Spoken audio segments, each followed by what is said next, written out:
Hello viewers, কেমন আছো সবাই? দি প্ল্যাটফর্ম পরিবারের পক্ষ থেকে তোমাদেরকে জানাই স্বাগত। আমি জয় বণিক। আমি চট্টগ্রাম প্রকৌশল ও প্রযুক্তি বিশ্ববিদ্যালয়ে সিভিল ইঞ্জিনিয়ারিং ডিপার্টমেন্টে পড়াশোনা করছি। আমি তোমাদের অলরেডি তাপগতিবিদ্যার উপর 5টি ক্লাস নিয়েছি, যেখানে 4টি ছিল বেসিক ফিজিক্স এবং একটি ক্লাস ছিল ম্যাথ স্পেশাল ক্লাস পার্ট 1। ঠিক আছে, তো আমি আজকে নিয়ে এসেছি তোমাদের জন্য ম্যাথ স্পেশাল ক্লাস পার্ট 2। এবং আমি তোমাদের গত ক্লাস অবশ্যই বলেছিলাম যে এই ক্লাসটি খুব বেশি ইম্পর্টেন্ট। সো এই ক্লাসটি সবাইকে মনোযোগ দিয়ে করার চেষ্টা করবে, ঠিক আছে? তো আমি শুরু করতে যাচ্ছি আমাদের আজকের ক্লাস। তো এর আগে বলে রাখি, আমার আজকে ক্লাস শুরুর আগে তোমাদের একটা নিডস ছিল, যেটা হচ্ছে অবশ্যই একটা বড় বোর্ড কিনেন স্যার। ঠিক আছে, ও অবশেষে আমরা একটা বড় বোর্ড পেয়েছি। আমরা দি প্ল্যাটফর্ম পরিবারের পক্ষ থেকে আমরা একটা বড় বোর্ড কিনেছি। ওকে, ঠিক আছে। তো আজকে আমি এই বোর্ডে আজকে আমার ক্লাসটা শুরু করতে যাচ্ছি। আবারও জানাই সবাইকে ওয়েলকাম। ওকে, তো তাপগতিবিদ্যার আজকে হচ্ছে আমার ম্যাথ স্পেশাল ক্লাস পার্ট 2। তো ম্যাথ শুরু করার আগে আমি বলেছিলাম সূত্রটা সম্পর্কে আগে পর্যালোচনা করা দরকার। তো সমস্যা প্রক্রিয়ার ক্ষেত্রে এবং রুদ্ধতাপ প্রক্রিয়ার ক্ষেত্রে যে ম্যাথগুলো আছে সেগুলো আমি মেইনলি আজকে আলোচনা করার চেষ্টা করব। সমস্যা প্রক্রিয়ার ক্ষেত্রে আমরা জানি সমস্যা প্রক্রিয়ার ক্ষেত্রে একটা কথা সঠিক, সেটা হচ্ছে P1 V1 P2 V2। কারণ কেন? সমস্যা প্রক্রিয়ার ক্ষেত্রে আমরা বলেছিলাম যে তাপমাত্রা স্থির থাকে।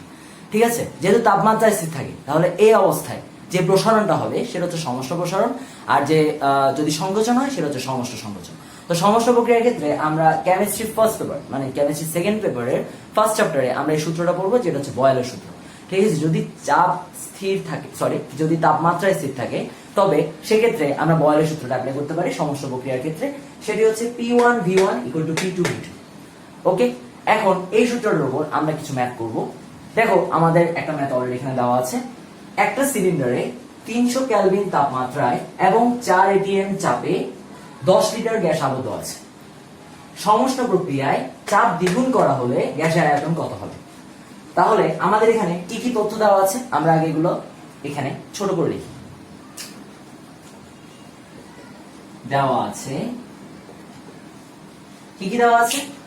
প্রথমত হচ্ছে আমাদের কি বলেছে, সমস্ত প্রক্রিয়ায় চাপ দ্বিগুণ করা হলে গ্যাসের আয়তন কত হবে। এখন তোমাদের ইন্টারভিউ ওঠার পর সবার একটা প্রশ্ন থাকে যে স্যার, অনেক সময় যারা মানে এসসি তো লেভেলে পড়াশোনা করে তাদের প্রশ্ন থাকে যে স্যার, প্রশ্ন থেকে কিভাবে বুঝবো কোন সূত্রটা অ্যাপ্লাই করতে হবে।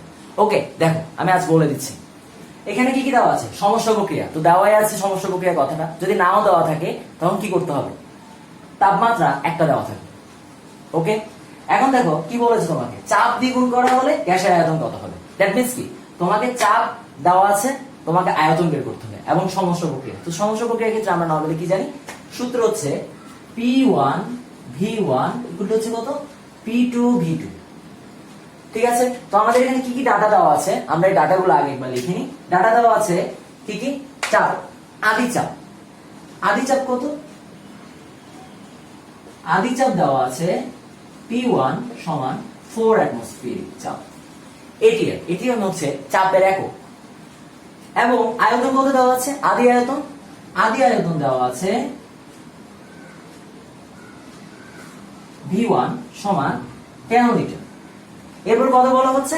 চাপ দ্বিগুণ করা হবে। চাপ দ্বিগুণ তার মানে পরবর্তী চাপ বা নতুন চাপ, পরবর্তী চাপ P2 সমান কত বলছে?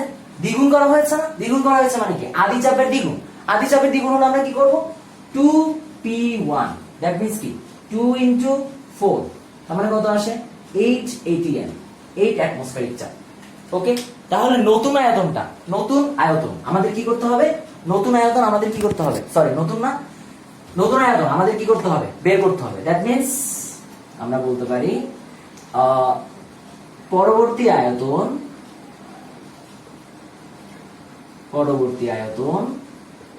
V2 ইকুয়াল টু প্রসঙ্গের চিহ্ন। তো আমরা অলরেডি জানি যে সূত্রটা হচ্ছে কি, P1 V1 ইকুয়াল টু কি, P2 V2। তো আমরা এখান থেকে কি বের করব? V2 টা বের করব। তাহলে আমরা কিভাবে করতে পারি? V2 equal to P1 V1 divide by P2। P1 কত দেওয়া আছে আমাদের? 4। V1 কত দেওয়া আছে? 10 লিটার। P2 কত দেওয়া আছে? 8। তাহলে তোমরা সবাই ক্যালকুলেটরে করো কত আসে। আমিও ক্যালকুলেটরে করছি।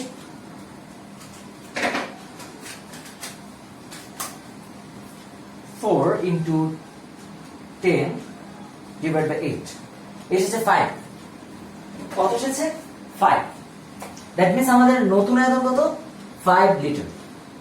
ওকে, আশা করি তোমাদের ম্যাথটা বোঝা গেছে। এরপর আমরা যাচ্ছি রুদ্ধতাপের প্রক্রিয়ার ক্ষেত্রে। ঠিক আছে, রুদ্ধতাপের প্রক্রিয়ার ক্ষেত্রে তিনটা সূত্র আমি তোমাদের মনে রাখতে বলছিলাম। প্রথম সূত্রটা হচ্ছে, যদি প্রেসার দেওয়া থাকে, প্রথম প্রেসার এবং প্রথম আয়তন মানে আদি আয়তন এবং আদি প্রেসার আদি চাপ দেওয়া থাকে, এবং পরবর্তীতে দ্বিতীয় যদি চাপটা দেওয়া থাকে, তোমাকে যদি আয়তনটা চাপটা যদি দেওয়া থাকে P2 দেওয়া থাকে, যদি আয়তন বের করতে বলে, তাহলে আমরা এই সূত্রটা ইউজ করে বের করতে পারি P1 V1 to the power gamma equal to P2 V2 to the power gamma. Then আমরা দ্বিতীয় আরেকটা সূত্র করেছিলাম T1 V1 to the power gamma minus 1 equal to T2 V2 to the power gamma minus 1। Third সূত্রটা হচ্ছে T1 P1 to the power 1 minus gamma by gamma equal to T2 P2 to the power 1 minus gamma by gamma. Okay, so এবার এই রুদ্ধতাপের প্রক্রিয়ার ক্ষেত্রে সূত্রটা আমি আলোচনা করলাম। এবার আমি একটা ম্যাথ আলোচনা করছি। দেওয়া আছে 25 ডিগ্রি সেলসিয়াস তাপমাত্রা এবং এক বায়ুমণ্ডলীয় চাপে আবদ্ধ শুষ্ক বায়ুকে হঠাৎ সংক্রমিত করে আয়তন অর্ধেক করা হলো। তোমার প্রশ্ন হচ্ছে চূড়ান্ত চাপ কত, চূড়ান্ত তাপমাত্রা কত? এখন কথা হচ্ছে, তুমি হয়তো চিন্তা করছো যে কি হতে পারে, মানে এখানে তো সমস্ত প্রক্রিয়ার কথা বলেনি, রুদ্ধতাপে বলেনি, তো আমি এখানে কোন সূত্রটা ইউজ করতে পারি? Logic and technique. দেখো, শুষ্ক বায়ুকে বলা হয়েছে হঠাৎ সংক্রমিত করে। কি বলা হচ্ছে? হঠাৎ সংক্রমিত করে। তার মানে তোমার মনে রাখতে হবে হঠাৎ সংক্রমিত করে। মনে রাখবে, যখন হঠাৎ সংক্রমিত করে কথাটা থাকবে, অথবা হঠাৎ কথাটা থাকবে যে একটা কিছুকে হঠাৎ করে কোনো কিছু করা হচ্ছে, বা হঠাৎ সংক্রমিত করা হচ্ছে, বা হঠাৎ একটা পরিস্থিতির পরিবর্তন করা হচ্ছে। ঠিক আছে, তো মনে রাখতে হবে তোমার এটা অবশ্যই একটা প্রক্রিয়াকে নির্দেশ করছে, যেটা হচ্ছে রুদ্ধতাপের প্রক্রিয়া। ওকে, কথা বুঝছো? তার মানে আমরা অলরেডি বুঝতে পারছি এটা কোন প্রক্রিয়ার কথা বলা হচ্ছে, রুদ্ধতাপের প্রক্রিয়ার কথা বলা হচ্ছে। ওকে, তাহলে আমরা প্রথম কথা বলা হচ্ছে চূড়ান্ত চাপ কত। তাহলে প্রথম ম্যাথটা আমরা একটু করার চেষ্টা করি। কি কি দেওয়া আছে আমাদের? ডাটা দেওয়া আছে 25 ডিগ্রি সেলসিয়াস তাপমাত্রা। তাহলে আমরা একটু ডাটাগুলো আমরা একটু সাইডে লিখছি ছোট করে। 25 ডিগ্রি সেলসিয়াস তাপমাত্রা, তার মানে তাপমাত্রা আদি তাপমাত্রা T1 হচ্ছে 25 ডিগ্রি সেলসিয়াস। তারপর বলা হচ্ছে এক বায়ুমণ্ডলীয় চাপ, তার মানে প্রেসার P1 কত? 1 atm। ওকে, তারপর বলা হচ্ছে চূড়ান্ত চাপ কত, তার মানে আমরা কি বের করব? P2 বের করব। কি বলা হচ্ছে? আয়তন অর্ধেক করা হয়েছে। তাহলে আমরা আদি আয়তন কত সেটাকে আমরা জানি না। তো আমরা ধরে নিব, ধরি আদি আয়তন সমান V1। তাহলে পরবর্তী আয়তন আমরা কি লিখব? পরবর্তী আয়তন কি বলা হচ্ছে তোমাকে? আয়তন কি করা হয়েছে? অর্ধেক করা হয়েছে। তাহলে পরবর্তী আয়তন কত হবে? আদি আয়তনের অর্ধেক। আদি আয়তনের কত হবে? অর্ধেক। তার মানে কত হবে? V1/2। মনে হয় V1টা প্রায় 2টা বোঝা যাচ্ছে না, একটু স্পষ্ট করে লিখি। V1/2। ওকে, এখন আমাকে প্রথম প্রশ্ন কি বলা হচ্ছে? চূড়ান্ত চাপ কত। তাহলে রুদ্ধতাপের প্রক্রিয়ার ক্ষেত্রে আমরা জানি P1 V1 to the power gamma equal to P2 V2 to the power gamma. এখানে ডাটা মিস গেছে, এখানে গামার মান হচ্ছে 1.4।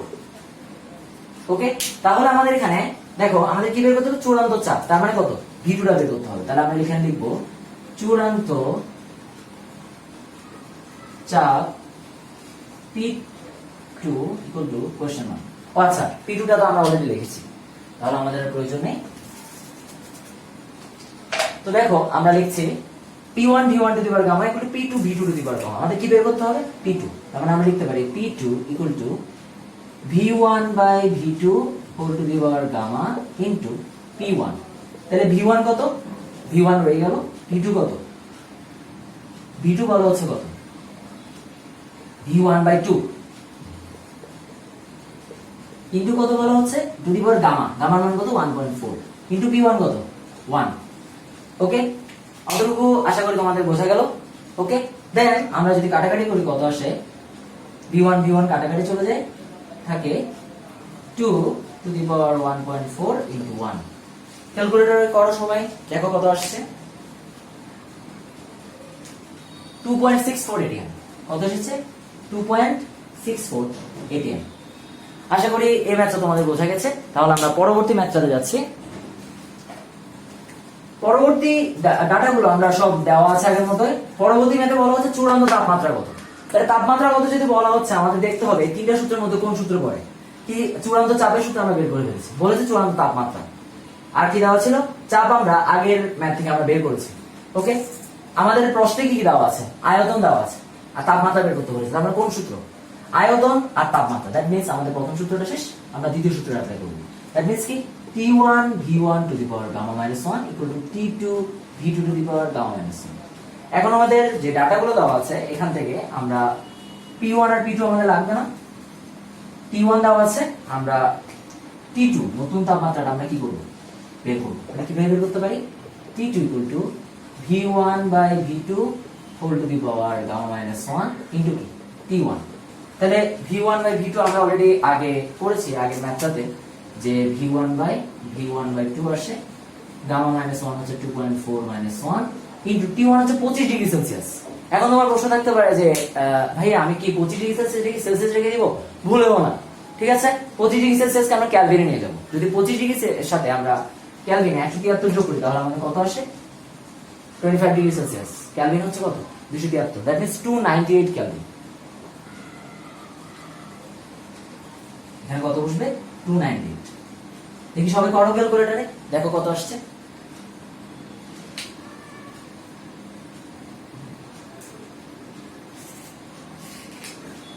আমাদের এসেছে 393.18 ডিগ্রি। ওকে, তোমরা যদি সেলসিয়াসে বের করতে চাও তাহলে ক্যালভিন দিয়ে কি করতে হবে? 273 বিয়োগ করে আমরা সেলসিয়াসে বের করতে পারি। ওকে, আশা করি তোমাদের বোঝা গেল অঙ্কটা। ঠিক আমরা সেম ভাবে যদি সমসর্গ ক্রিয়ায় যদি আমাদের প্রথম চাপ P1 দেওয়া থাকে এবং তাপমাত্রা আদি তাপমাত্রা T1 দেওয়া থাকে এবং পরবর্তী চাপ P2 আমাদের বের করতে বলা হয়, যদি তাপমাত্রা T2 দেওয়া থাকে তাহলে আমরা এই সূত্রটি ইউজ করে কি করতে পারবো? বের করতে পারবো। এই গেল রুদ্ধতাপীয় প্রক্রিয়ার উপর তোমাদের কিছু ম্যাথের টেকনিক ক্লাস। এরপর আমি শুরু করছি স্থির চাপে মোলার আপেক্ষিক তাপ এবং স্থির আয়তনে মোলার আপেক্ষিক তাপ। এই দুইটা জিনিসের ক্ষেত্রে আমরা দুইটা সূত্র পড়েছি, সূত্রগুলো একটু রিপিট করছি। Cp minus Cv equal to R, এবং আরেকটা কি জিনিস, গামা হচ্ছে স্থির চাপে মোলার আপেক্ষিক তাপ এবং স্থির আয়তনে মোলার আপেক্ষিক তাপের অনুপাত। ওকে, তো এখানে আমরা একটা অঙ্ক দিই এটার উপর বেস করে কার্বন ডাই অক্সাইড গ্যাসের জন্য স্থির আয়তন ও স্থির চাপে মোলার আপেক্ষিক তাপ নির্ণয় করো। ওকে, তো আমাদের এখানে অলরেডি বলা হচ্ছে স্থির আয়তন এবং স্থির চাপে মোলার আপেক্ষিক তাপ নির্ণয় করতে বলা হচ্ছে। আমাদের দুইটা মান দেওয়া আছে, গামা হচ্ছে 1.33 এবং আর এর মান হচ্ছে 8.31। আরটা কি জিনিস? তাহলে আমরা ডাটাগুলো একটু লিখি কি কি দেওয়া আছে। আর হচ্ছে মোলার গ্যাস ধ্রুবক, আর হচ্ছে কি মোলার গ্যাস ধ্রুবক, এটার মান কত? 8.31 জুল পার মোল পার কেলভিন। দেন গামার মান কত দেওয়া আছে? 1.33। স্থির চাপে মোলার আপেক্ষিক তাপ, স্থির চাপে মোলার আপেক্ষিক তাপ আমি সংক্ষেপে লিখছি হচ্ছে সিপি, আর স্থির আয়তনে মোলার আপেক্ষিক তাপ হচ্ছে সিবি।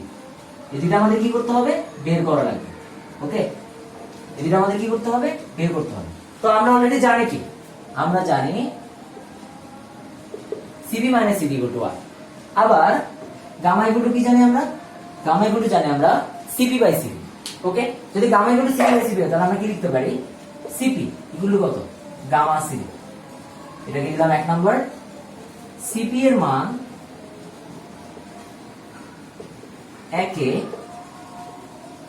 বসাই, কত আসে? Gamma CV minus CV equal to R. That means আমাদের গামা সিবি মাইনাস সিবি গুলো, দ্যাট মিন্স সিবি গুলো কত আসে? R by gamma minus 1। এই সূত্র আমি তোমাদের অলরেডি দিয়েছিলাম। ওকে, সিবি গুলো কি আসে? R by gamma minus 1। দেন আমরা এখানে মানগুলো বসাই। আর এর মান কত দেওয়া আছে? 8.31। দেন গামা মান দেওয়া আছে 1.33 মাইনাস 1। দেখো ক্যালকুলেটরে করে তোমাদের কত আসছে?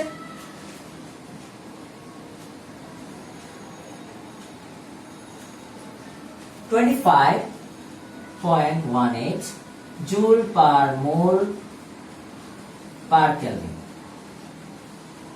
ওকে, আশা করি তোমাদের বোঝা গেল। যদি এটা সিপি বের হয়ে যায় তাহলে সিপি কত হবে? আমরা একটু দেখি। আমরা অলরেডি 1 নম্বর থেকে কি পেয়েছি? CP minus CP equal to R. তাহলে 1 হতে পায় সিপি ইকুয়াল টু কত? R plus CV. তার মানে আর এর মান কত? 8.31। সিবি এর মান আমরা কত পেয়েছি? 25.18। তাহলে টোটাল কত আসে যোগ করে দেখো তোমরা সবাই।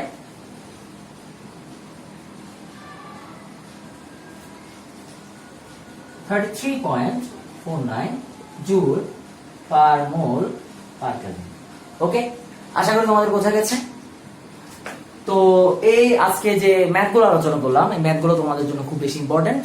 ওকে, নেক্সট ক্লাসে আমরা আরো কিছু ম্যাথ আলোচনা করার চেষ্টা করব, তবে আমাদের এই ম্যাথগুলো আরো আলোচনা করা হবে কিছুদিন পর, কারণ হচ্ছে আমাদের বেসিক মানে হচ্ছে আমরা তাপগতিবিদের প্রথম সূত্রের আগ পর্যন্ত যতটুকু বেসিক আছে আমরা ততটুকু শেষ করার চেষ্টা করেছি, এবং স্পেশাল ম্যাথ ক্লাস পার্ট 1 এবং স্পেশাল ম্যাথ ক্লাস পার্ট 2 তে আমি মোটামুটি সূত্রের আন্ডারে যে ম্যাথগুলো আছে সে মানে আমি এতটুকু যতটুকু পর্যন্ত পড়িয়েছি তাপগতিবিদের প্রথম সূত্রের পূর্ব পর্যন্ত যে ম্যাথগুলো আছে সেই ম্যাথগুলো আমি আলোচনা করার চেষ্টা করেছি।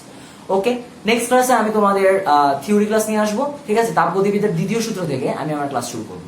অলরেডি তোমরা সবাই চিন্তা করছো যে আমাদের দুইটা সূত্র বাদ পড়েছে, তাই না? এই যে হচ্ছে সমস্যা প্রক্রিয়া কৃতকাজ এবং রুদ্ধতাপীয় প্রক্রিয়া কৃতকাজের সমীকরণের ম্যাথ। ওকে, এই দুইটা ম্যাথ আমি সলিউশন করব বা আমি তোমাদের সলভ করে দেখাবো কার্ণচক্রের পর। কার্ণচক্র আলোচনা করার পর একসাথে আমি সমস্যা প্রক্রিয়া কৃতকাজ এবং রুদ্ধতাপীয় প্রক্রিয়া কৃতকাজের যে সমীকরণগুলো আছে এগুলো আমি কার্ণচক্রের পর আলোচনা করার চেষ্টা করব। তাহলে নেক্সট ডে দেখা হচ্ছে সবার সাথে। ওকে, ততদিন পর্যন্ত সবাই ভালো থাকো, সুস্থ থাকো, গুড বাই।